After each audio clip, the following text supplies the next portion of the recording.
O milionário chega ao hospital e encontra sua mãe machucada e seu filho bebê assustado. Ela implora em desespero: salve a gente, não nos devolva para ela.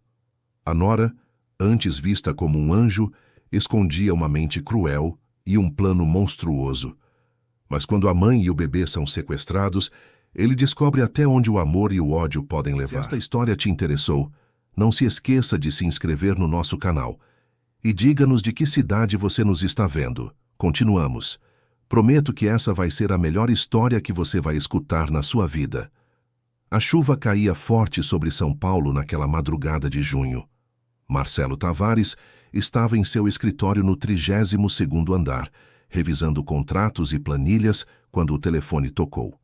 Era quase 3 da manhã.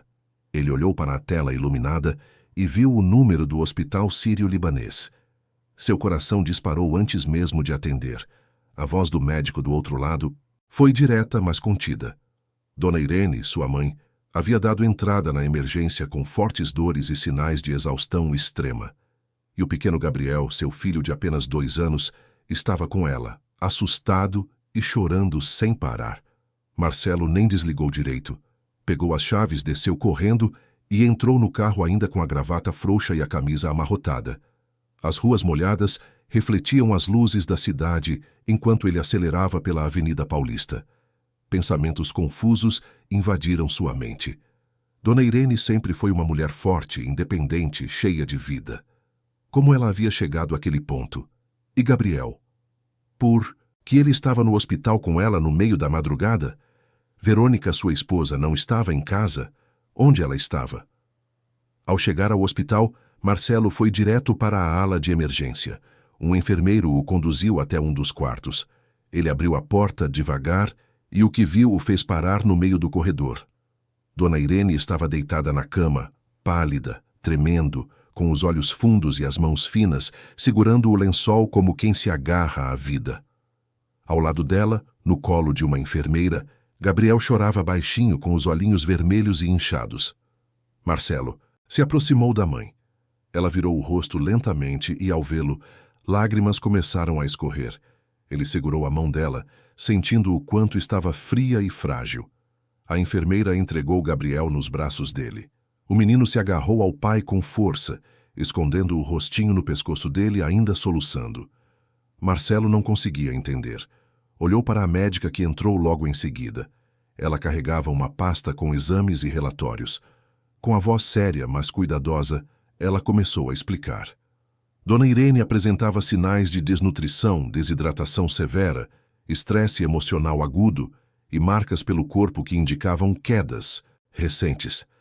Gabriel, por sua vez, estava em estado de choque emocional, com sinais de negligência afetiva e episódios de choro prolongado sem consolo.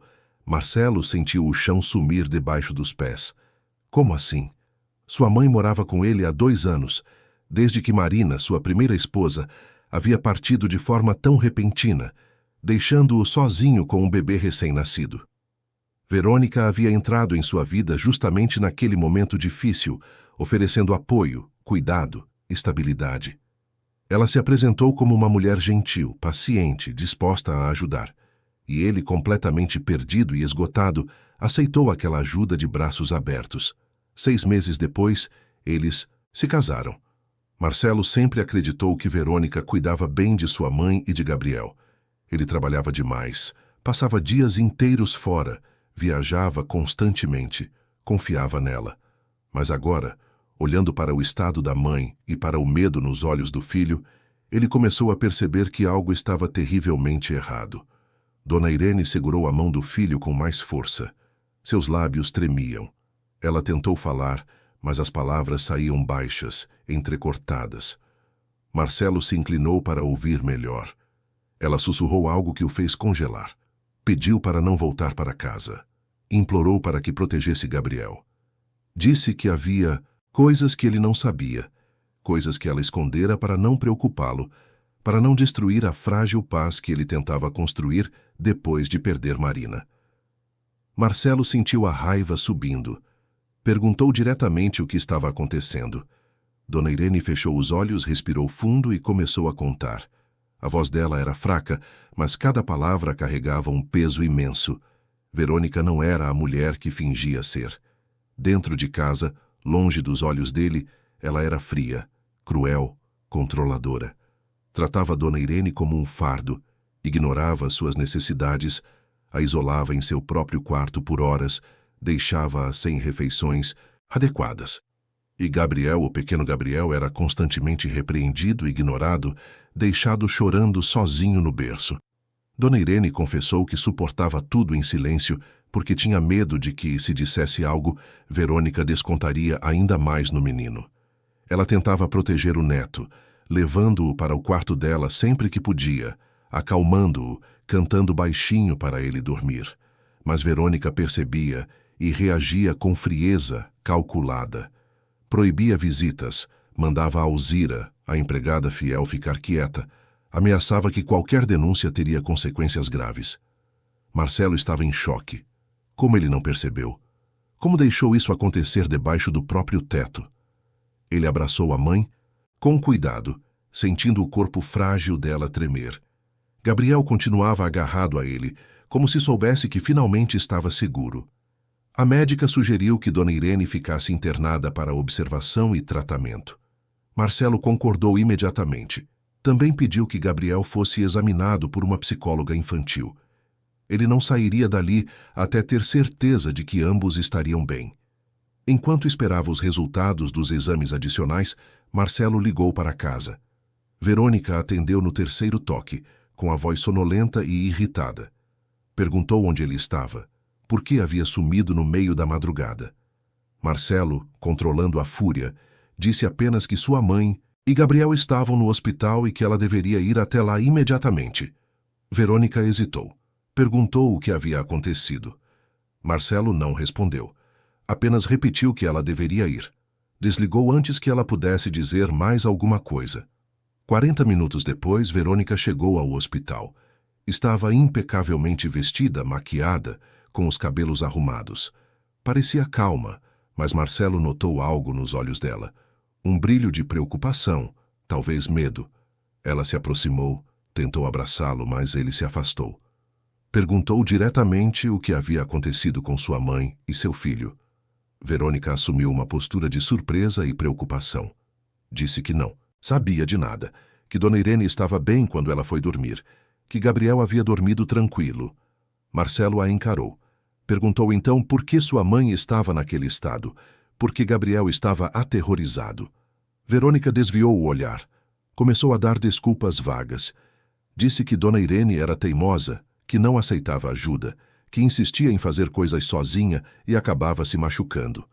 Quanto a Gabriel, ela alegou que ele era uma criança difícil, que chorava por qualquer coisa, que ela fazia o possível, mas era complicado lidar com uma criança tão sensível. Marcelo sentiu a raiva explodir dentro dele, mas se controlou. Não era hora de confrontos, era hora de proteger quem ele amava. Disse a Verônica que ficaria no hospital com a mãe e o filho, que ela poderia voltar para casa. Verônica tentou argumentar, mas ele foi firme. Ela saiu, mas antes de ir, olhou para Dona Irene por um segundo. Foi um olhar gelado, ameaçador. Marcelo viu, e aquilo confirmou tudo. Nas horas seguintes, Marcelo ficou ao lado da mãe. Gabriel finalmente adormeceu em seus braços, exausto. Dona Irene, sedada e descansando, parecia um pouco melhor. Marcelo aproveitou o silêncio para pensar. Como havia sido tão cego? Como não percebeu os sinais? Ele se lembrava agora de pequenos detalhes que ignorara. Dona Irene emagrecendo, Gabriel cada vez mais quieto, Alzira sempre cabisbaixa, evitando olhar nos olhos dele. Alzira. Ele precisava falar com ela. Pegou o celular e ligou para a casa. Alzira atendeu com a voz hesitante. Marcelo foi direto. Perguntou a verdade sobre o que acontecia dentro daquela casa. Alzira começou a chorar do outro lado da linha. Disse que queria ter contado antes, mas tinha medo. Verônica a ameaçava constantemente. Dizia que se ela abrisse a boca, faria com que Marcelo a demitisse, que destruiria sua reputação, que ninguém acreditaria nela. Alzira desabafou tudo. Contou sobre as vezes em que Verônica trancava a Dona Irene no quarto por horas, sobre os gritos que ela dava com Gabriel quando ele chorava, sobre como manipulava tudo para parecer perfeita quando Marcelo estava por perto, sobre como forçava Alzira a mentir, a esconder, a fingir que tudo estava bem. Marcelo agradeceu a Alzira e pediu que ela ficasse tranquila. Disse que nada daquilo era culpa dela e que ele resolveria tudo. Desligou e ficou ali, sentado naquela cadeira desconfortável do hospital, segurando o filho nos braços, olhando para a mãe dormindo. Sentiu uma mistura de culpa, raiva e determinação. Ele havia falhado, mas agora ele não falharia mais. Quando o dia amanheceu, Marcelo já tinha um plano. Primeiro, garantir que Dona Irene e Gabriel estivessem seguros. Segundo, descobrir exatamente quem era Verônica. Porque algo lhe dizia que havia muito mais por trás daquela fachada perfeita. A assistente social do hospital apareceu no meio da manhã.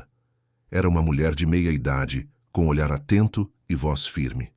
Ela se apresentou como doutora Beatriz e disse que precisava conversar com ele sobre a situação. Marcelo a acompanhou até uma sala reservada. Gabriel continuava dormindo, agora no berço que a enfermaria havia disponibilizado. Doutora Beatriz foi direta. Explicou que casos como aquele eram delicados e que era necessário investigar a fundo. Perguntou sobre a rotina da casa, sobre Verônica, sobre como tudo começou. Marcelo contou tudo. Falou sobre a morte de Marina, sobre como conheceu Verônica, sobre como ela se inseriu na vida dele de forma tão rápida e eficiente. Falou sobre como ele, cego pelo luto e pelo trabalho, confiou nela completamente. Doutora Beatriz anotava tudo. Ao final, ela sugeriu que Marcelo considerasse procurar um advogado especializado em direito de família. Também recomendou que ele instalasse câmeras discretas na casa, caso voltasse para lá com a família, e principalmente que mantivesse Dona Irene e Gabriel longe de Verônica até que tudo fosse esclarecido. Marcelo concordou com tudo. Saiu daquela sala com a mente fervilhando. Voltou para o quarto e encontrou a mãe acordada. Ela olhou para ele com aqueles olhos cansados, mas havia algo diferente agora. Um alívio, como se um peso tivesse sido tirado de seus ombros. Marcelo se sentou ao lado dela e segurou sua mão. Prometeu que cuidaria de tudo, que ela e Gabriel estariam seguros, que ele nunca mais deixaria ninguém machucá-los. Dona Irene sorriu fraco e apertou a mão do filho. Naquela tarde, Marcelo fez algumas ligações. Primeiro, para seu advogado pessoal, Dr. Henrique Moura, um homem experiente e discreto. Explicou a situação e pediu orientação. Dr. Henrique foi claro. Era necessário reunir provas, documentar tudo, agir com cautela. Marcelo também ligou para um amigo de confiança que trabalhava com segurança privada. Pediu que instalasse câmeras ocultas na casa e que investigasse o passado de Verônica. Enquanto isso, Verônica ligava constantemente, mandava mensagens, perguntava quando ele voltaria, se Dona Irene estava bem, se Gabriel estava melhor. Marcelo respondia de forma curta e evasiva. Dizia que estava tudo sob controle, que em breve voltaria, mas não dava detalhes. No final do dia, Marcelo recebeu uma ligação de Paulo, o amigo de segurança. Ele havia começado a investigar Verônica e já tinha informações preliminares. Sugeriu que se encontrassem pessoalmente. Marcelo pediu que Alzira ficasse no hospital com Dona Irene e Gabriel por algumas horas e saiu para encontrar Paulo. Eles se reuniram em um café discreto na Vila Madalena. Paulo abriu o notebook e começou a mostrar o que havia descoberto. Verônica não era exatamente quem dizia ser. Seu nome completo era Verônica Sampaio Almeida, mas antes disso, ela usava outro sobrenome. Havia registros de passagens por outras cidades, vínculos com pessoas de reputação duvidosa, históricos de relacionamentos breves com homens de posses. Paulo também descobriu algo perturbador. Verônica tinha 3 irmãs, e todas elas tinham um padrão semelhante: relacionamentos relâmpago com homens mais velhos, situações de controle financeiro, desaparecimentos repentinos. Era como se fosse uma estratégia, uma forma de sobrevivência, ou pior, um modo de vida calculado. Marcelo ficou em silêncio, absorvendo tudo. Paulo continuou. Disse que precisaria de mais tempo para confirmar tudo, mas que os indícios eram claros. Verônica era perigosa. Não no sentido físico violento, mas no sentido emocional, manipulador, psicológico. Ela sabia como entrar na vida das pessoas, como ganhar confiança, como controlar situações. Marcelo agradeceu ao amigo e pediu que continuasse investigando. Voltou para o hospital com a mente pesada. Entrou no quarto e viu Gabriel acordado, brincando com um ursinho que a enfermeira havia dado a ele. O menino sorriu ao ver o pai. Aquele sorriso, tão raro nos últimos meses, partiu o coração de Marcelo. Como ele não percebeu que o filho estava sofrendo? Dona Irene também estava melhor. Havia comido um pouco, conversado com as enfermeiras, até rido de alguma piada boba que uma delas contou. Marcelo sentou-se ao lado dela e contou de forma resumida o que havia descoberto. Dona Irene não pareceu surpresa. Ela disse que sempre sentiu algo estranho em Verônica. Uma frieza disfarçada de gentileza, um cálculo por trás de cada gesto. Marcelo perguntou por que ela não havia dito nada antes. Dona Irene suspirou. Disse que tentou algumas vezes de forma sutil. Mas Marcelo estava tão perdido, tão focado em sobreviver ao luto e ao trabalho, que não quis ouvir. E depois, quando percebeu que Verônica tinha controle sobre tudo, teve medo. Medo de que, ao falar, as coisas piorassem. Marcelo abraçou a mãe e pediu desculpas. Desculpas por não ter visto, por não ter protegido, por ter sido tão ausente. Dona Irene afagou o rosto do filho e disse que agora era hora de seguir em frente, de proteger Gabriel, de reconstruir.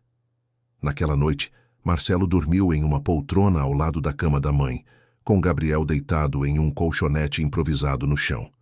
Pela primeira vez em meses, ele sentiu que estava fazendo a coisa certa, que estava presente, que estava protegendo quem realmente importava. Mas ele sabia que aquilo era apenas o começo. Verônica não desistiria facilmente. Ela havia investido tempo, energia, estratégia naquele relacionamento, e pessoas como ela não aceitam perder o controle sem lutar. Marcelo olhou pela janela do hospital. A cidade de São Paulo, imensa e caótica, continuava girando lá fora. Milhões de vidas, milhões de histórias. E ali, naquele quarto de hospital, começava a sua própria batalha. Uma batalha não contra o mundo, mas contra as sombras que ele mesmo deixou entrar em sua vida. Ele pegou o celular e escreveu uma mensagem para o advogado.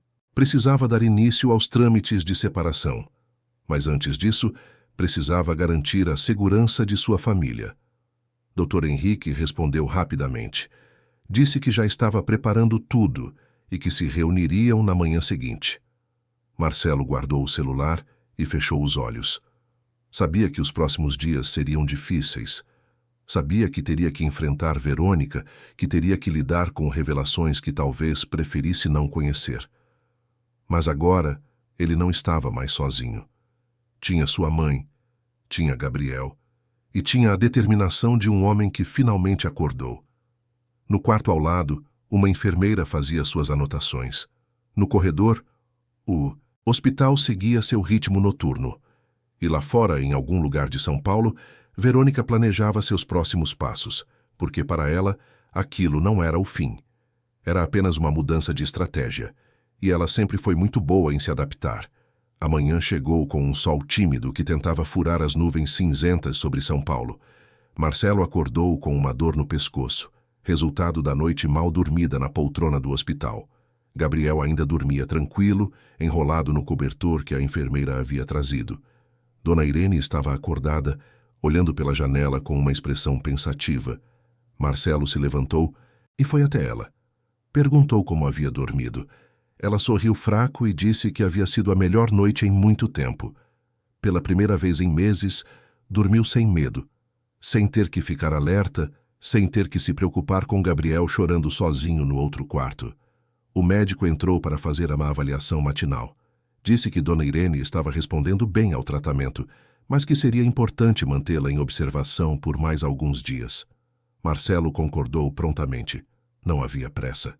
O importante era garantir que ela se recuperasse completamente. Depois do café da manhã, que Marcelo fez questão de tomar ali mesmo com a mãe e o filho, ele recebeu a ligação do Dr. Henrique Moura. O advogado estava no saguão do hospital e pediu para se encontrarem. Marcelo pediu que Alzira, que havia chegado cedo, ficasse com Dona Irene e Gabriel, e desceu para conversar. Dr. Henrique era um homem de seus 60 anos, cabelos brancos, postura elegante e voz firme. Ele cumprimentou Marcelo com um aperto de mão e sugeriu que conversassem em um local mais reservado. Foram até a cafeteria do hospital e se sentaram em uma mesa afastada. O advogado foi direto ao ponto. Disse que havia revisado a situação e que era fundamental agir com cautela e inteligência. Verônica, pelo que Marcelo havia relatado e pelo que já começava a ser investigado, era uma pessoa estratégica. Não seria fácil simplesmente expulsá-la de casa ou pedir o divórcio sem consequências. Era necessário construir um caso sólido, reunir provas, proteger os bens e, principalmente, garantir a guarda total de Gabriel. Marcelo ouviu atentamente. Dr. Henrique explicou que, legalmente, Verônica não tinha direitos sobre Gabriel, já que não era mãe biológica, nem havia processo de adoção. Mas ela poderia alegar abandono, negligência da parte dele, tentar usar a situação a seu favor. Por isso era crucial documentar tudo: as condições em que Dona Irene e Gabriel foram encontrados, os relatos de Alzira, os relatórios médicos e sociais. O advogado também sugeriu que Marcelo evitasse confrontos diretos, que agisse com frieza e planejamento. Verônica não poderia perceber que ele estava se preparando para uma separação definitiva. Era importante manter a aparência de normalidade até que tudo estivesse devidamente encaminhado. Marcelo concordou, embora soubesse que seria difícil fingir naturalidade perto dela. A raiva, a decepção, a sensação de traição eram emoções que queimavam dentro dele. Mas ele entendeu a estratégia. Não se tratava de covardia, mas de proteção. Proteção à mãe, ao filho, a si mesmo. Dr. Henrique entregou uma pasta com documentos. Eram contratos que Marcelo deveria revisar, autorizações para que o advogado pudesse agir em seu nome, solicitações para bloqueio de contas conjuntas e proteção de patrimônio. Marcelo assinou tudo ali mesmo, usando a mesa da cafeteria como apoio. Antes de se despedir, o advogado fez um alerta. Disse que Marcelo deveria estar preparado para o pior. Pessoas como Verônica, quando percebem que estão perdendo o controle, podem reagir de formas imprevisíveis. Não necessariamente com agressão física, mas com manipulação emocional, chantagem, tentativas de virar a situação a seu favor. Marcelo deveria estar atento, vigilante. Depois que Dr. Henrique saiu, Marcelo ficou ali sentado por alguns minutos, olhando para o movimento da cafeteria. Pessoas entravam e saíam carregando cafés, conversando ao telefone, vivendo suas vidas normais. Ele invejou aquela normalidade, aquela simplicidade. Sua vida, que parecia tão organizada e controlada, havia se revelado um caos disfarçado. Voltou para o quarto e encontrou Gabriel brincando com alguns brinquedos que Alzira havia trazido de casa. O menino estava mais animado, mais presente. Dona Irene observava o neto com um sorriso no rosto. Era como se, longe daquela casa, longe de Verônica, todos pudessem finalmente respirar. Marcelo pegou o celular e viu diversas mensagens de Verônica. Ela perguntava quando ele voltaria, dizia que estava preocupada, que sentia falta dele. Havia uma mensagem mais recente, enviada há poucos minutos, dizendo que passaria no hospital à tarde para visitá-los. Marcelo sentiu o estômago revirar, mas lembrou das palavras do advogado. Não podia demonstrar hostilidade aberta. Respondeu de forma neutra, dizendo apenas que estariam lá. Dona Irene percebeu a tensão no rosto do filho. Perguntou o que estava acontecendo. Marcelo explicou que Verônica viria visitá-los e que era importante que todos agissem com naturalidade. Dona Irene assentiu, mas ele viu o medo voltar aos olhos dela. Marcelo segurou a mão da mãe e garantiu que nada aconteceria, que ele estaria ali o tempo todo. Às 3 da tarde, Verônica chegou. Ela entrou no quarto com um sorriso gentil, carregando um buquê de flores e uma sacola com doces. Cumprimentou Dona Irene com falsa preocupação, perguntou como ela estava. Dona Irene respondeu de forma contida, agradecendo pelas flores. Verônica então se virou para Gabriel. Tentou pegá-lo no colo, mas o menino se agarrou a Marcelo escondendo o rosto. Verônica disfarçou a frustração com uma risada forçada. Comentou que Gabriel estava estranhando tudo, que era normal depois de passar a noite no hospital. Marcelo observava cada movimento dela, cada palavra, cada gesto. Agora que sabia a verdade, ele via o que antes ignorava. A falsidade no sorriso, a frieza nos olhos, a tensão disfarçada. Verônica era uma atriz, e uma atriz muito boa. Ela puxou uma cadeira e sentou-se ao lado da cama. Começou a falar sobre como havia ficado preocupada, sobre como não entendia o que havia acontecido, sobre como queria ajudar. Marcelo a interrompeu. Disse que o médico havia explicado que Dona Irene estava com um quadro de estresse extremo e desnutrição, que seria necessário investigar as causas. Verônica fingiu surpresa. Disse que Dona Irene sempre foi teimosa, que recusava comida, que não aceitava ajuda. Dona Irene permaneceu calada, mas Marcelo viu as lágrimas se formando nos olhos dela.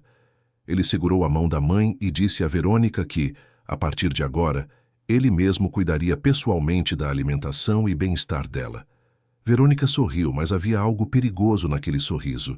Ela perguntou se Marcelo estava insinuando algo, se estava culpando-a por alguma coisa. Marcelo manteve a voz calma. Disse que não estava culpando ninguém, apenas garantindo que sua mãe e seu filho receberiam os cuidados necessários. O clima ficou tenso. Verônica mudou de assunto rapidamente. Perguntou quando eles voltariam para casa. Marcelo disse que Dona Irene ficaria mais alguns dias em observação e que ele ficaria no hospital com ela. Verônica insistiu. Disse que não havia necessidade disso, que Alzira poderia ficar, que ele precisava descansar, trabalhar, cuidar de seus negócios. Marcelo foi firme. Disse que seus negócios podiam esperar, que sua prioridade agora era a família. Verônica não gostou da resposta. Ela se levantou. Disse que precisava ir resolver algumas coisas e que voltaria no dia seguinte. Despediu-se com um beijo frio na bochecha de Marcelo e saiu. Assim que a porta se fechou, Dona Irene soltou o ar que estava segurando. Marcelo percebeu que ela havia ficado tensa o tempo todo. Gabriel, que estava quieto no colo do pai, começou a relaxar também. Era incrível como uma criança de apenas 2 anos já conseguia sentir a energia negativa daquela mulher. À noite, depois que Gabriel adormeceu e Dona Irene descansava, Marcelo recebeu um telefonema de Paulo, o amigo que estava investigando Verônica. Ele havia descoberto algo importante e queria se encontrar o quanto antes. Marcelo pediu que Alzira ficasse novamente no hospital e saiu para encontrar Paulo em um restaurante discreto no Itaim Bibi. Paulo estava esperando em uma mesa nos fundos. Ele tinha uma expressão séria. Assim que Marcelo se sentou, Paulo abriu uma pasta com documentos e fotos. O que ele havia descoberto era perturbador. Verônica e suas 3 irmãs, Júlia, Patrícia e Renata, cresceram juntas em um orfanato no interior de Minas Gerais.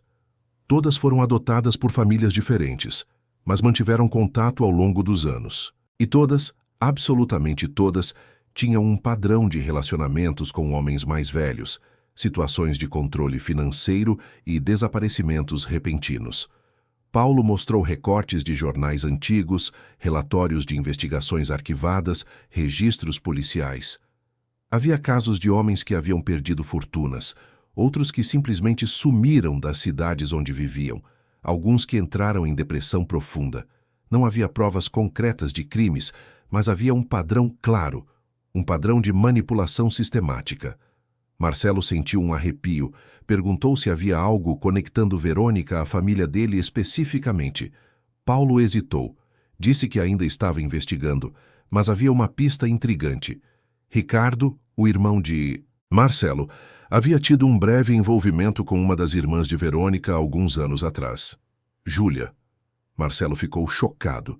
Ricardo sempre foi uma pessoa frágil emocionalmente, dependente financeiramente do irmão mais velho. Ele vivia com a ajuda de Marcelo, que pagava suas contas, sustentava seu estilo de vida errático.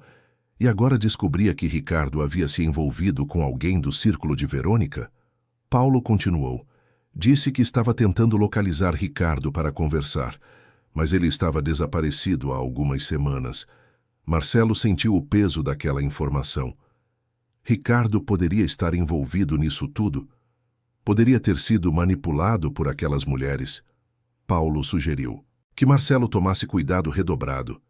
Se realmente havia uma conexão entre Ricardo e a família de Verônica, as coisas eram muito mais complexas do que pareciam.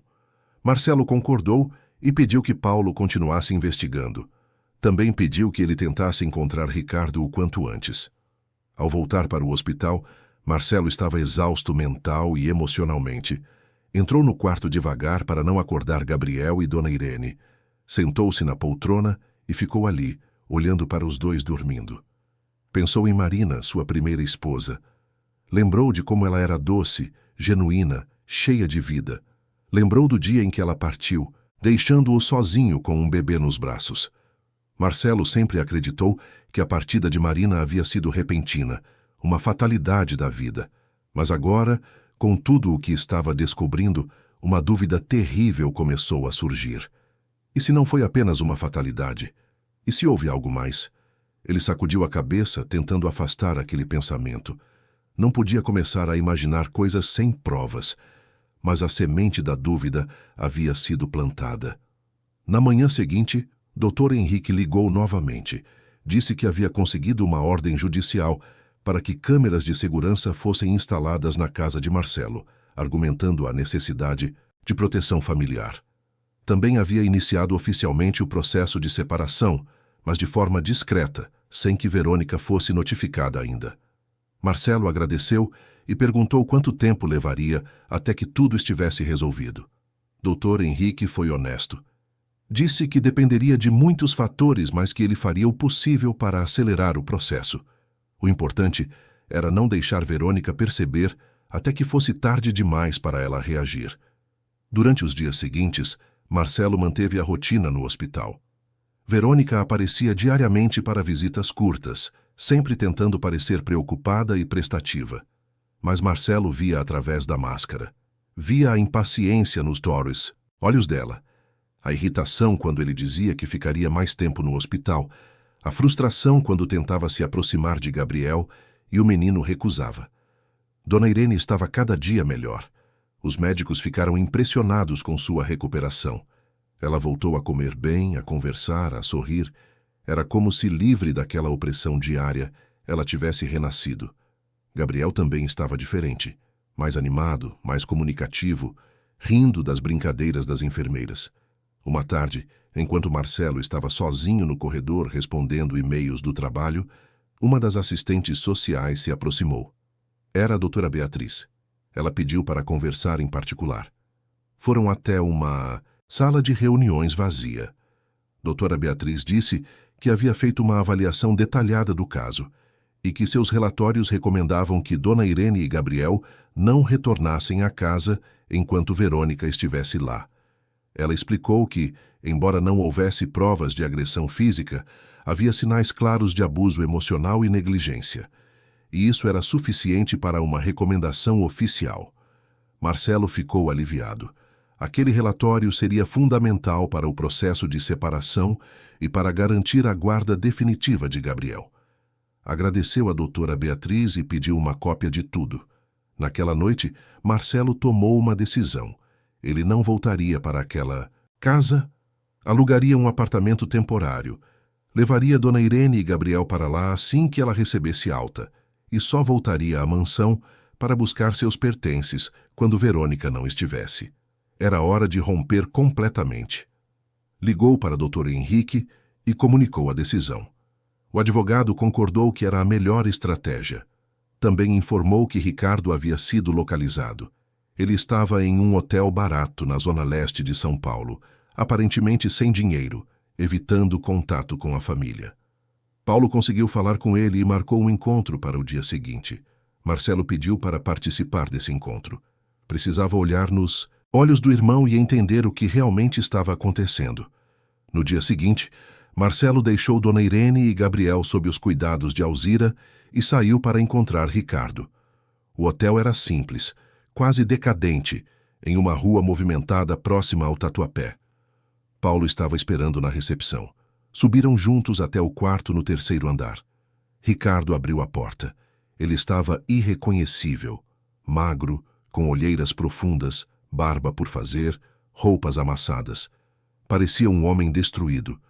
Ao ver Marcelo, ele começou a chorar. Disse que sentia muito, que tinha vergonha, que havia feito algo terrível. Marcelo entrou no quarto e sentou-se, na única cadeira disponível. Ricardo ficou em pé, encostado na parede. Paulo permaneceu perto da porta. Marcelo pediu que Ricardo contasse tudo. Ricardo começou a falar entre soluços. Contou que conheceu Júlia, irmã de Verônica, há cerca de 3 anos. Ela era encantadora, atenciosa. Parecia genuinamente interessada nele. Eles tiveram um relacionamento breve, mas intenso. Júlia perguntava muito sobre a família, sobre Marcelo, sobre os negócios. Ricardo, ingênuo e carente, contava tudo. Quando Marina ficou grávida e depois partiu de forma repentina, Ricardo ficou em choque. Júlia o consolou. Foi nessa época que ela mencionou ter uma irmã, Verônica, que também havia passado por perdas e poderia ajudar Marcelo. Ricardo, querendo ajudar o irmão e impressionado com a suposta bondade de Júlia, arranjou um encontro casual entre Marcelo e Verônica. Marcelo sentiu o sangue gelar. Tudo havia sido planejado desde o início. Verônica não entrou em sua vida por acaso. Foi uma estratégia calculada, arquitetada com a ajuda do próprio irmão. Ricardo continuou. Disse que depois que Marcelo e Verônica se casaram, Júlia começou a mudar. Ficou fria, distante. Pediu dinheiro a Ricardo muitas vezes. Ele, sem coragem de pedir mais a Marcelo, começou a vender seus próprios pertences, a pedir emprestado de agiotas. Júlia desapareceu há alguns meses, deixando-o endividado e desesperado. Foi então que Ricardo começou a desconfiar. Pesquisou sobre Júlia, descobriu suas irmãs, encontrou os padrões. E percebeu que havia colocado o próprio irmão em perigo. Mas estava com tanto medo, tanta vergonha, que não conseguiu contar. Fugiu, se escondeu, tentou desaparecer. Marcelo estava tentando processar tudo. Seu próprio irmão, mesmo que inconscientemente, havia sido a porta de entrada para aquele pesadelo. Mas olhando para Ricardo, vendo o estado dele, Marcelo percebeu que ele também era uma vítima. Uma vítima da própria fraqueza, sim, mas ainda assim, uma vítima. Marcelo se levantou e se aproximou do irmão. Ricardo esperava raiva, acusação, rejeição. Mas Marcelo o abraçou, disse que entendia, que não o culpava, que eles resolveriam isso juntos. Ricardo desabou em lágrimas nos braços do irmão. Paulo observava tudo em silêncio. Depois daquele momento, ele sugeriu que Ricardo colaborasse oficialmente com a investigação, que contasse tudo às autoridades, que ajudasse a construir o caso contra Verônica e suas irmãs. Ricardo concordou prontamente. Marcelo levou Ricardo para um hotel melhor, pagou a estadia, deu dinheiro para ele se alimentar e se cuidar. Também marcou uma consulta com um psicólogo. Ricardo precisava de ajuda profissional. Ao voltar para o hospital naquela tarde, Marcelo sentia uma mistura de emoções: raiva, tristeza, alívio, determinação. Mas, acima de tudo, sentia que finalmente estava entendendo a dimensão do problema. E com esse entendimento vinha o poder de agir. Dona Irene recebeu alta do hospital uma semana depois. Os médicos ficaram satisfeitos com sua recuperação e liberaram-na com recomendações de acompanhamento ambulatorial. Marcelo, fiel à sua decisão, não levou a mãe nem Gabriel de volta para a mansão. Havia alugado um apartamento espaçoso em Pinheiros, um bairro tranquilo e seguro, longe dos olhos de Verônica. O apartamento tinha 3 quartos, uma sala ampla com varanda e bastante luz natural. Marcelo contratou uma enfermeira para acompanhar Dona Irene durante o dia e uma babá de confiança, indicada por Alzira, para ajudar com Gabriel. Também instalou câmeras de segurança em todos os cômodos e na entrada do prédio. Não correria mais riscos. Verônica, é claro, não aceitou bem a notícia. Quando Marcelo finalmente a informou que não voltariam para casa, ela explodiu. Ligou diversas vezes, enviou mensagens furiosas, exigiu explicações. Marcelo manteve a calma. Disse apenas que precisava de um tempo para cuidar da mãe e reorganizar as coisas, que em breve conversariam pessoalmente. Mas Verônica não era boba. Ela percebeu que algo havia mudado. Marcelo estava diferente, mais distante, mais firme, mais controlado, e isso a deixou alerta. Pessoas como Verônica tinham um instinto aguçado para detectar quando estavam perdendo o jogo. Alguns dias depois, Marcelo recebeu uma ligação inesperada. Era de uma mulher que se identificou como doutora Luciana Ferreira, patologista do Instituto Médico Legal. Ela disse que precisava conversar com ele sobre um assunto delicado relacionado à sua falecida esposa, Marina. Marcelo sentiu o coração disparar. Perguntou do que se tratava. Doutora Luciana pediu que se encontrassem pessoalmente. Marcelo concordou e marcaram para o dia seguinte. Naquela noite, Marcelo mal conseguiu dormir. As palavras da patologista ecoavam em sua mente. O que ela teria descoberto sobre Marina? Seria possível que suas suspeitas mais sombrias estivessem corretas? No dia seguinte, Marcelo foi ao IML acompanhado de Dr. Henrique. A doutora Luciana os recebeu em sua sala, um espaço funcional com estantes cheias de arquivos e um computador sobre a mesa. Ela era uma mulher de meia idade, de olhar sério e postura profissional. Doutora Luciana começou explicando que havia sido contatada por uma colega que trabalhava no hospital onde Marina havia falecido. Essa colega estava revisando casos antigos quando encontrou inconsistências no laudo da morte de Marina. Preocupada, ela pediu que doutora Luciana reavaliasse o caso. Marcelo estava tenso. Dr. Henrique tomou notas. Doutora Luciana continuou. Explicou que, na época, a causa da morte de Marina foi registrada como complicações durante a gestação, um evento trágico, mas não incomum. Porém, ao revisar os exames toxicológicos arquivados, ela encontrou algo alarmante. Havia traços de substâncias que não deveriam estar presentes no organismo de uma gestante saudável. Substâncias que, em doses acumuladas, poderiam causar os sintomas que Marina apresentou antes de falecer: fraqueza progressiva, enjoos constantes, confusão mental, colapso súbito. Marcelo sentiu o mundo desabar novamente. Perguntou se aquilo significava o que ele estava pensando. Doutora Luciana hesitou, escolhendo as palavras com cuidado. Disse que não podia afirmar nada categoricamente sem uma investigação mais aprofundada, mas que os indícios sugeriam intoxicação proposital e gradual. Dr. Henrique interveio. Perguntou se seria possível fazer uma análise definitiva. Doutora Luciana disse que sim, mas que seria necessária autorização judicial para exumação e novos exames. Dr. Henrique garantiu que providenciaria tudo. Marcelo saiu daquele encontro completamente abalado. Marina, sua primeira esposa, a mãe de Gabriel, não havia partido por uma fatalidade.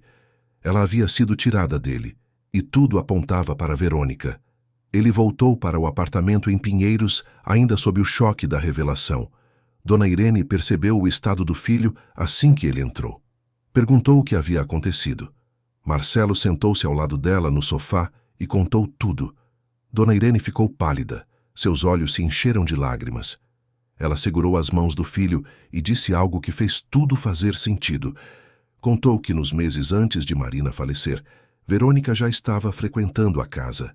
Ela aparecia com desculpas variadas, sempre se oferecendo para ajudar, para fazer companhia a Marina, para preparar chás e refeições especiais para a gestante. Marcelo lembrou. É verdade, Verônica já estava por perto. Ele havia esquecido desse detalhe. Na época, achou gentil da parte dela. Pensou que era apenas uma pessoa solidária ajudando uma grávida. Mas agora, sabendo de tudo, percebia que era parte do plano. Dona Irene continuou. Disse que chegou a estranhar algumas coisas na época.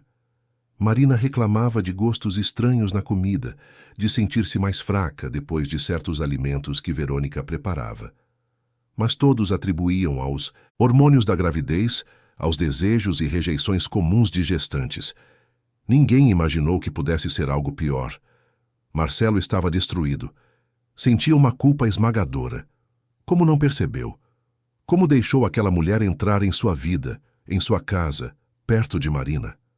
A raiva que sentia de Verônica agora era acompanhada de uma raiva ainda maior de si mesmo.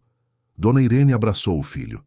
Disse que ele não podia se culpar, que Verônica era uma manipuladora experiente, que ela enganou todos, que ninguém poderia ter previsto.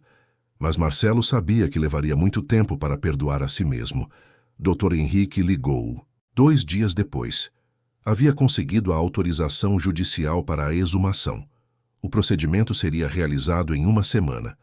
Marcelo autorizou tudo. Precisava da verdade, por mais dolorosa que fosse. Enquanto isso, Paulo continuava investigando Verônica e suas irmãs. Ele descobriu que as 4 mulheres tinham um histórico complexo. Haviam crescido em orfanatos diferentes, depois de serem retiradas de famílias adotivas problemáticas. Esse passado traumático as havia unido em uma espécie de pacto de sobrevivência distorcido. Elas viam o mundo como um lugar hostil e acreditavam que a única forma de garantir segurança era através do controle e da manipulação. Paulo também descobriu algo mais recente. Verônica havia feito saques significativos das contas conjuntas que tinha com Marcelo, valores altos transferidos para contas em nome de terceiros. Ela estava se preparando para fugir. Marcelo informou o Dr. Henrique imediatamente. O advogado conseguiu uma ordem de bloqueio das contas. Verônica não conseguiria movimentar mais dinheiro. Isso a deixaria furiosa, mas também a deixaria vulnerável. No dia da exumação, Marcelo não foi ao cemitério. Não conseguiria suportar. Ficou no apartamento com Gabriel brincando com o menino, tentando se manter ocupado. Dona Irene rezava no quarto. Alzira preparava o almoço na cozinha. Era um dia de espera angustiante. Dr. Henrique ligou no final da tarde. Os resultados preliminares dos novos exames confirmavam as suspeitas.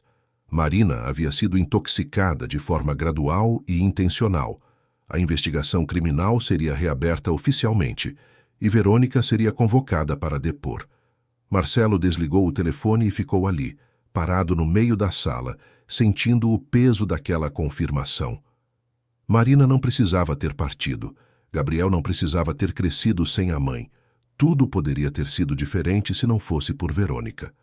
Na manhã seguinte, 2 policiais foram à mansão para intimar Verônica. Ela os recebeu com surpresa e indignação. Quando soube do que se tratava, tentou manter a compostura, mas estava visivelmente abalada. Foi levada para depor na delegacia. Durante o depoimento, Verônica negou tudo. Disse que mal conhecia Marina, que só havia ajudado algumas vezes por solidariedade, que jamais faria algo tão terrível. Mas os investigadores tinham provas. Registros de compras de substâncias, mensagens trocadas com suas irmãs, relatos de testemunhas que a viram preparando alimentos para Marina.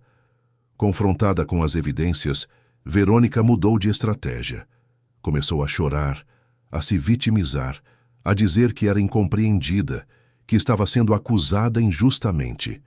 Mas a delegada responsável pelo caso, doutora Amanda Rodrigues, era experiente. Já havia lidado com manipuladoras antes e não se deixou enganar.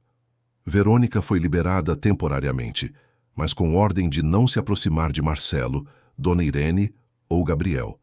Também teve seu passaporte retido.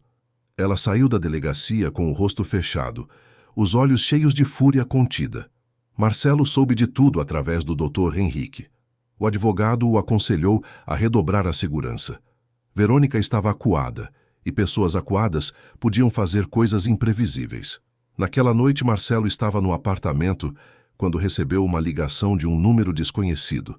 Hesitou, mas atendeu. Era Júlia, a irmã de Verônica, que havia se envolvido com Ricardo. Júlia disse que precisava conversar com ele pessoalmente, que tinha informações importantes. Marcelo desconfiou. Poderia ser uma armadilha. Mas Júlia insistiu, dizendo que queria se redimir, que não concordava mais com o que as irmãs faziam, que tinha medo do que Verônica poderia fazer. Marcelo consultou o Dr. Henrique e Paulo. Decidiram aceitar o encontro, mas com todas as precauções. Seria em um local público durante o dia, com Paulo e um segurança particular acompanhando de longe. O encontro foi marcado para um café na Avenida Faria Lima. Júlia chegou pontualmente. Ela era uma mulher de aparência frágil, cabelos loiros curtos, olhos claros. Parecia assustada. Marcelo se sentou à frente dela. Júlia começou a falar rapidamente, como se tivesse medo de perder a coragem. Contou que as 4 irmãs haviam feito um pacto anos atrás. Elas se apoiariam mutuamente, usariam seus talentos para garantir segurança financeira, não dependeriam de ninguém. No começo, era apenas sobre se proteger. Mas, com o tempo, especialmente sob a influência de Verônica, que era a mais inteligente e a mais fria, aquilo se transformou em algo mais sombrio. Júlia disse que se arrependia profundamente de ter envolvido Ricardo, que ela realmente gostava dele, mas que Verônica a pressionou a usar esse relacionamento para chegar até Marcelo. Júlia confessou que sempre soube do plano de Verônica com Marina, mas não teve coragem de denunciar. Tinha medo da irmã, medo das consequências. Marcelo a ouvia em silêncio, controlando a raiva que sentia. Júlia continuou. Disse que agora Verônica estava desesperada, que ela havia perdido o controle da situação e estava planejando algo. Júlia não sabia exatamente o que, mas conhecia a irmã o suficiente para saber que seria perigoso. Marcelo perguntou se Júlia estaria disposta a testemunhar contra Verônica. Júlia hesitou. Disse que, sim, mas que precisaria de proteção. Marcelo garantiu que providenciaria. Chamou o Dr. Henrique pelo telefone e explicou a situação. O advogado disse que entraria em contato com a delegada responsável pelo caso e organizaria tudo. Júlia saiu do café escoltada por Paulo e pelo segurança. Marcelo ficou ali sentado, processando tudo. Estava exausto, física e emocionalmente exausto. Mas sabia que não podia desistir agora. Estava perto de encerrar aquele pesadelo de uma vez por todas. Nos dias seguintes, a investigação avançou rapidamente. Com o testemunho de Júlia, novos detalhes vieram à tona. Mensagens foram recuperadas, transações financeiras rastreadas, testemunhas localizadas. O cerco estava se fechando em torno de Verônica. Ela, percebendo isso, ficou cada vez mais errática. Tentou entrar em contato com Marcelo diversas vezes, enviando mensagens ameaçadoras, depois suplicantes, depois acusatórias. Marcelo não respondia nenhuma. Seguia as orientações do advogado. Ricardo, que estava em tratamento psicológico e se recuperando, também foi convocado para depor. Ele contou tudo o que sabia, assumiu sua parte na história, pediu desculpas formais a Marcelo. A relação entre os 2 irmãos, embora abalada, estava sendo reconstruída aos poucos. Uma tarde, Marcelo estava no apartamento brincando com Gabriel quando recebeu uma ligação urgente de Paulo. Verônica havia desaparecido. Não estava na mansão, não atendia ao telefone, ninguém sabia onde ela estava. Paulo suspeitava que ela poderia estar planejando uma fuga ou algo pior. Marcelo acionou imediatamente a segurança do prédio, pediu que redobrassem a vigilância. Também comunicou à delegada Amanda que emitiu um mandado de busca. Marcelo não dormiria tranquilo até saber onde Verônica estava. 2 horas depois, Paulo ligou novamente. Verônica havia sido localizada. Ela estava em um hotel próximo ao aeroporto de Guarulhos.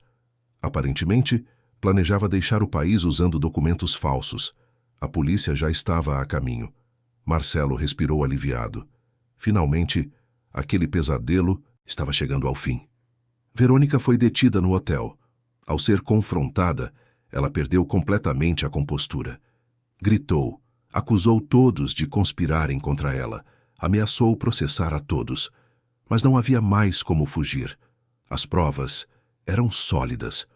O testemunho de Júlia, as evidências da intoxicação de Marina, os registros de manipulação emocional contra Dona Irene e Gabriel, tudo estava documentado. A prisão preventiva foi decretada. Verônica seria julgada por diversos crimes. Júlia, em troca de sua colaboração, receberia uma pena reduzida. As outras 2 irmãs, Patrícia e Renata, também foram localizadas e interrogadas. Elas estavam envolvidas em esquemas semelhantes em outras cidades. Marcelo acompanhou tudo através do Dr. Henrique. Finalmente ele podia respirar. Verônica não representava mais uma ameaça. Sua mãe estava segura. Gabriel estava seguro. A verdade sobre Marina havia sido revelada, mas a dor não desapareceu da noite para o dia. Marcelo sabia que levaria tempo para processar tudo, para se curar, para perdoar a si mesmo. Mas agora, pelo menos, ele tinha clareza, tinha verdade e tinha sua família. No apartamento em Pinheiros, Dona Irene se recuperava cada dia mais. Ela voltou a sorrir, a cozinhar, a cuidar do neto com alegria. Gabriel estava florescendo. Falava mais, ria mais, brincava sem medo.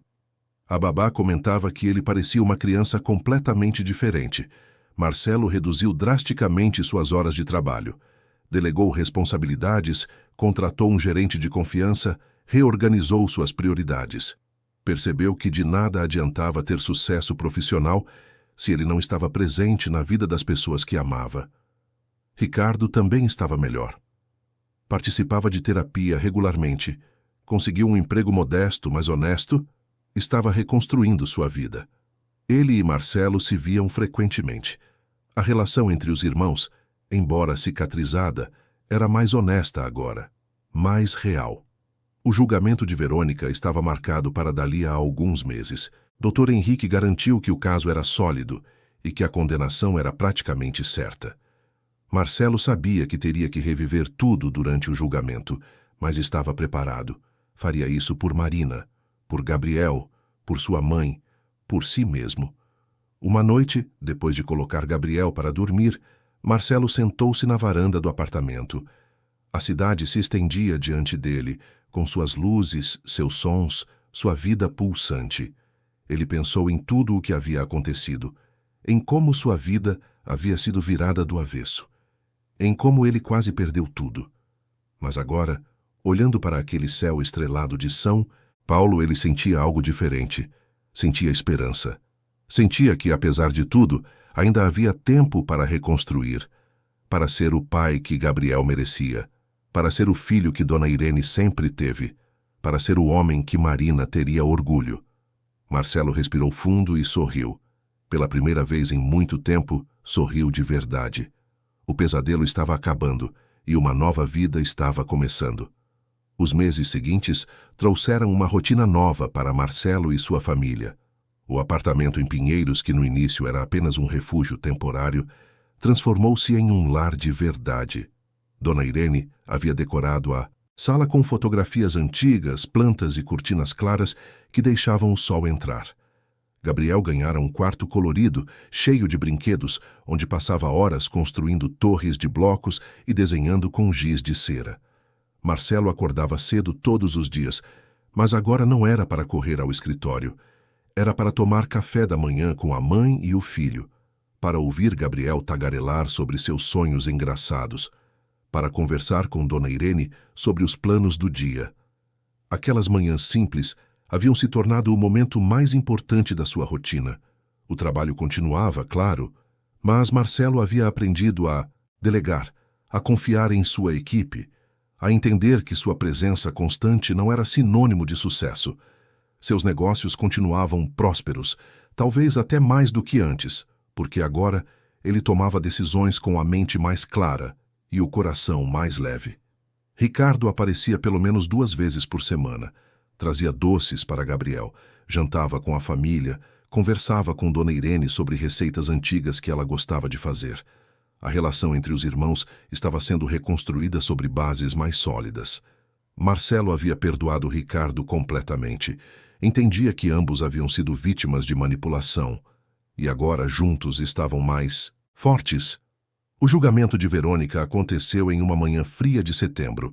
O Fórum Criminal da Barra Funda estava movimentado, com advogados, testemunhas, jornalistas e curiosos circulando pelos corredores.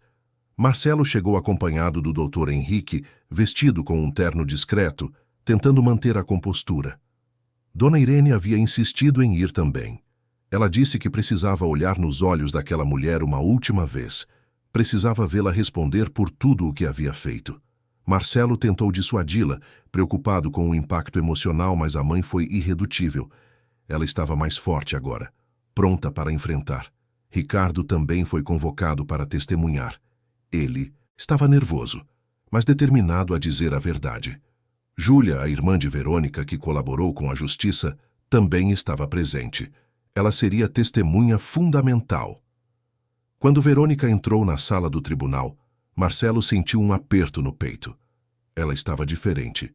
Magra, pálida, com o cabelo preso de qualquer jeito, sem maquiagem, usando um conjunto simples. A mulher que sempre prezava pela aparência impecável, agora parecia apenas uma sombra do que fora. Os olhos dela varreram a sala e encontraram os de Marcelo. Por um breve momento houve algo ali. Raiva, arrependimento, desespero. Era difícil dizer, mas Marcelo não desviou o olhar. Ele a encarou firme, sem medo. Não havia mais poder naqueles olhos que antes o enganaram. O juiz, Dr. Fernando Almeida, um homem de seus 50 anos com postura séria e voz grave, abriu a sessão. A acusação foi lida. Intoxicação intencional, resultando em fatalidade. Manipulação emocional. Fraude. Apropriação indébita. A lista era longa. A promotora, doutora Cláudia Santos, apresentou as evidências metodicamente. Exames toxicológicos, registros de compras, mensagens recuperadas, depoimentos de testemunhas. Cada peça do quebra-cabeça foi colocada diante do juiz e dos jurados. A sala ficou em silêncio absoluto enquanto a verdade era exposta. Quando chegou a vez de Dona Irene testemunhar, ela se levantou devagar. Marcelo a acompanhou até o estrado. A mãe estava tremendo um pouco, mas sua voz saiu firme. Ela contou tudo. Os meses de sofrimento, o medo, as humilhações, a angústia de ver o neto sendo negligenciado. As lágrimas escorreram pelo seu rosto enquanto falava, mas ela não parou. Precisava que todos soubessem. Verônica permaneceu impassível durante o depoimento. Mas Marcelo viu suas mãos fechadas com força sobre a mesa. Viu a mandíbula travada. Ela estava com raiva, não arrependida. Raiva, Ricardo testemunhou em seguida. Contou como foi manipulado, como foi usado como ponte para que Verônica chegasse até Marcelo. Sua voz embargou várias vezes, mas ele conseguiu terminar. Quando voltou para seu lugar, Marcelo apertou seu ombro em apoio. Júlia foi a testemunha mais impactante. Ela detalhou o plano que as irmãs haviam traçado. Como identificavam alvos, como se aproximavam, como manipulavam sentimentos e situações. Ela falou sobre Marina, sobre como Verônica passou meses planejando, preparando, executando um plano frio e calculado. A defesa de Verônica tentou desacreditar Júlia, alegando que ela estava mentindo em troca de benefícios. Mas as evidências corroboravam cada palavra. Havia provas demais, documentos demais, testemunhas demais. Quando Verônica finalmente teve a chance de falar, ela se levantou. O advogado de defesa a aconselhou a permanecer em silêncio, mas ela ignorou. Olhou para Marcelo e começou a falar. Sua voz estava carregada de amargura. Ela disse que nada do que fez foi sem razão, que a vida a ensinou que carinho não paga contas, que afeto não garante teto, que as pessoas usam umas às outras o tempo todo, só que ela foi honesta sobre isso. Disse que Marcelo era ingênuo, que vivia em um mundo de privilégios e nunca entendeu o que era precisar sobreviver. A sala ficou em silêncio. Marcelo a ouviu sem interromper. Quando ela terminou, ele sentiu pena. Não pela situação em que ela estava, mas pelo vazio que havia dentro daquela mulher. Pelo quanto ela havia se tornado algo tão distorcido que não conseguia mais enxergar além de controle e manipulação. O juiz pediu ordem. A promotora fez suas considerações finais, reforçando a gravidade dos atos. O advogado de defesa tentou uma última cartada, alegando transtornos psicológicos, histórico de traumas. Mas era tarde demais. Os jurados se retiraram para deliberar. A espera foi angustiante. Marcelo, Dona Irene e Ricardo aguardaram em silêncio. Dr. Henrique conversava baixinho ao telefone, lidando com detalhes finais. Júlia estava em outra sala, sob proteção. 2 horas depois, os jurados voltaram. O veredicto foi unânime. Culpada em todas as acusações. A sentença seria anunciada em alguns dias, mas todos sabiam que seria severa. Quando o juiz bateu o martelo, Verônica fechou os olhos. Seus ombros caíram. Pela primeira vez, ela pareceu realmente derrotada. Os oficiais a conduziram para fora da sala. Ela não olhou para trás. Marcelo abraçou a mãe. Dona Irene chorou, mas eram lágrimas de alívio. Ricardo se juntou ao abraço. Os três ficaram ali, unidos, sentindo o peso de tudo sendo finalmente aliviado. Do lado de fora do fórum, jornalistas tentaram abordar Marcelo para comentários. Dr. Henrique fez uma declaração breve e oficial. Marcelo não quis falar. Não havia nada a dizer. Aquilo não era sobre vingança ou vitória. Era sobre justiça, sobre verdade, sobre proteção. Nos dias seguintes, a sentença foi anunciada. Verônica receberia vários anos de reclusão. Júlia, por sua colaboração, teve uma pena reduzida e cumpriria regime aberto. As outras duas irmãs, Patrícia e Renata, também foram condenadas em seus respectivos processos. Marcelo não acompanhou mais os desdobramentos. Não queria saber onde Verônica estava, como estava, o que fazia. Aquele capítulo estava encerrado. Era hora de olhar para a frente. E foi exatamente isso que ele fez. Algumas semanas depois do julgamento, Marcelo tomou uma decisão importante. Venderia a mansão onde tantas coisas ruins haviam acontecido. Usaria o dinheiro para comprar uma casa nova, em um bairro tranquilo, com um quintal para Gabriel brincar e um jardim para Dona Irene cuidar. Um lugar sem memórias sombrias. Um lugar para recomeçar de verdade. Encontrou a casa perfeita em um condomínio fechado, na região de Granja Viana, nos arredores de São Paulo. Era uma casa térrea espaçosa, com muita luz natural e uma área verde linda. Gabriel ficou encantado quando visitaram pela primeira vez. Correu pelo jardim, gritando de alegria. Dona Irene sorriu ao ver o neto tão feliz. A mudança aconteceu em um final de semana ensolarado de novembro. Ricardo ajudou a carregar caixas. Alzira organizou a cozinha nova. A babá de Gabriel montou o quarto do menino com capricho. E aos poucos, aquela casa vazia foi se transformando em um lar cheio de vida. Na primeira noite na casa nova, Marcelo fez um jantar simples para a família. Nada elaborado, apenas macarrão, com molho, salada e pão de alho. Mas a mesa estava cheia. Dona Irene, Gabriel, Ricardo, Alzira, a babá, Paulo e até Dr. Henrique apareceram para celebrar. Foi uma noite leve, cheia de risadas, histórias engraçadas e planos para o futuro. Gabriel adormeceu no sofá depois de comer demais. Dona Irene o cobriu com um cobertor e ficou ali, admirando o neto dormir tranquilo. Marcelo olhou ao redor. Olhou para aquelas pessoas que haviam permanecido ao seu lado nos momentos mais difíceis. Sentiu uma gratidão imensa. Levantou a taça de vinho e fez um brinde. Pelo recomeço, pela família, pelo amor que supera tudo. Todos ergueram suas taças e brindaram juntos. Os meses que se seguiram foram de cura. Marcelo começou a fazer terapia. Precisava processar tudo o que havia acontecido, lidar com a culpa que ainda carregava, aprender a perdoar a si mesmo. A psicóloga doutora Fernanda era paciente e atenciosa. Ajudou-o a entender que ele não poderia ter previsto, que fez o melhor que pôde com as informações que tinha, que o importante era como reagiu quando descobriu a verdade. Dona Irene também fazia terapia. Ela estava se recuperando bem fisicamente, mas as marcas emocionais ainda estavam lá. Com o tempo e o tratamento adequado, ela voltou a ser a mulher forte e alegre que sempre fora. Voltou a cozinhar seus pratos especiais, a plantar suas flores, a contar histórias para Gabriel antes de dormir. Gabriel crescia saudável e feliz. Estava frequentando uma escolinha próxima de casa, onde fez vários amiguinhos. Era uma criança comunicativa, carinhosa, cheia de energia. Marcelo o observava brincar no jardim e sentia o coração aquecer. Seu filho estava bem. Apesar de tudo, estava bem. Ricardo conseguiu um emprego melhor e estava pensando em voltar a estudar. Ele visitava a família regularmente e havia se tornado um tio presente e carinhoso. Gabriel adorava quando o tio Ricardo chegava, sempre com alguma brincadeira nova ou história maluca para contar. Uma tarde, Marcelo estava no jardim com Gabriel quando seu celular tocou. Era um número desconhecido. Ele hesitou, mas atendeu.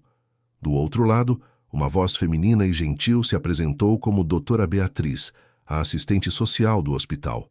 Ela ligava para saber como estavam. Marcelo sorriu. Disse que estavam bem, muito bem. Contou sobre a casa nova, sobre a recuperação de Dona Irene, sobre como Gabriel estava crescendo feliz. Doutora Beatriz ficou emocionada. Disse que era gratificante ver um caso com final feliz, que ela torcia por eles. Marcelo agradeceu. Agradeceu por tudo o que ela havia feito, por ter acreditado neles, por ter ajudado a proteger sua família. Doutora Beatriz se despediu desejando tudo de bom. Marcelo guardou o telefone e voltou a brincar com Gabriel. Em dezembro, Marcelo organizou uma festa de Natal na casa nova. Convidou todos que haviam sido importantes durante aquele período difícil. Paulo e sua esposa, Dr. Henrique e sua família, Doutora Beatriz. Até Júlia foi convidada. Ela estava reconstruindo sua vida, trabalhando honestamente, tentando se redimir. A casa ficou cheia de gente, decorações natalinas, comida e música. Gabriel ganhou tantos presentes que não sabia por onde começar. Dona Irene estava radiante, recebendo todos com abraços calorosos. Durante a ceia, Marcelo pediu atenção. Ficou em pé, com Gabriel no colo, e fez um discurso emocionado. Agradeceu a cada pessoa presente. Disse que, há alguns meses atrás, ele estava perdido, cego, afundando em uma mentira, mas que, graças ao amor de sua mãe, a persistência dos amigos, a justiça dos profissionais sérios, ele conseguiu acordar a tempo. Disse que aprendeu lições duras, que sucesso profissional não significa nada sem família, que confiança deve ser conquistada, não dada cegamente, que estar presente é mais importante do que qualquer contrato assinado e que, acima de tudo, amor verdadeiro supera qualquer manipulação. Todos aplaudiram. Dona Irene chorou de emoção. Ricardo abraçou o irmão. Gabriel, sem entender muito bem o discurso, bateu palminhas imitando os adultos. Foi um Natal especial, um Natal de renascimento. No início do ano seguinte, Marcelo fez uma última coisa que precisava fazer. Foi ao cemitério onde Marina estava. Havia evitado ir desde que toda a verdade veio à tona. Tinha medo de não conseguir lidar com a dor. Mas agora estava pronto. Ajoelhou-se diante da lápide. Limpou as folhas que haviam caído sobre o mármore. Colocou flores frescas. E conversou com ela. Pediu desculpas por não ter percebido. Por não ter protegido. Por ter deixado aquela mulher entrar e destruir tudo. Mas também prometeu que cuidaria de Gabriel. Que o criaria com amor, atenção e presença. Que contaria histórias sobre ela, sobre como era incrível, como era amorosa, como seria uma mãe maravilhosa. Gabriel cresceria conhecendo Marina, mesmo que não através de memórias, mas através das histórias que Marcelo e Dona Irene contariam. Ficou ali por 1 hora, conversando, chorando, despedindo-se de verdade pela primeira vez. Quando se levantou, sentiu-se mais leve, como se um peso tivesse sido tirado de seus ombros. A vida continuou, e a cada dia ficava um pouco melhor. Marcelo reduziu ainda mais sua carga de trabalho. Passou a buscar Gabriel na escola todos os dias. Almoçava em casa com Dona Irene. Aos finais de semana, levava o filho ao parque, ao cinema, à praia. Criava memórias. Memórias boas, felizes, que um dia Gabriel lembraria e sorriria. Dona Irene voltou a frequentar o grupo de artesanato da igreja. Fez novas amizades. Organizava chás da tarde na Casa Nova, onde as amigas se reuniam para conversar e rir. Ela estava viva novamente, completa. Ricardo conheceu uma moça gentil chamada Camila. Ela era professora, gostava de literatura e tinha um sorriso doce. Ricardo estava apaixonado e, pela primeira vez, em um relacionamento saudável. Levou Camila para conhecer a família e todos a adoraram. Gabriel a chamava de tia Cami. Um sábado ensolarado de março, Marcelo estava no quintal brincando de bolhas de sabão com Gabriel, quando o menino, entre risadas, disse algo que fez o coração de Marcelo parar. Gabriel disse que estava feliz, que gostava daquela casa, que gostava de brincar com o papai todos os dias. Marcelo se ajoelhou e abraçou o filho. Lágrimas escorreram pelo seu rosto. Lágrimas de gratidão, de alívio, de amor. Gabriel retribuiu o abraço com sua forcinha de criança pequena. Naquele momento, Marcelo soube que valeu a pena, que toda a dor, toda a luta, toda a angústia valeram a pena. Porque agora, finalmente, eles estavam bem. Eles estavam seguros. Eles estavam felizes. A história de Marcelo, Dona Irene e Gabriel não era uma história perfeita. Era uma história de erros, de dor, de manipulação e engano. Mas também era uma história de recomeço, de coragem, de amor que resiste e se fortalece diante das adversidades. Era uma história real, humana e, acima de tudo, esperançosa.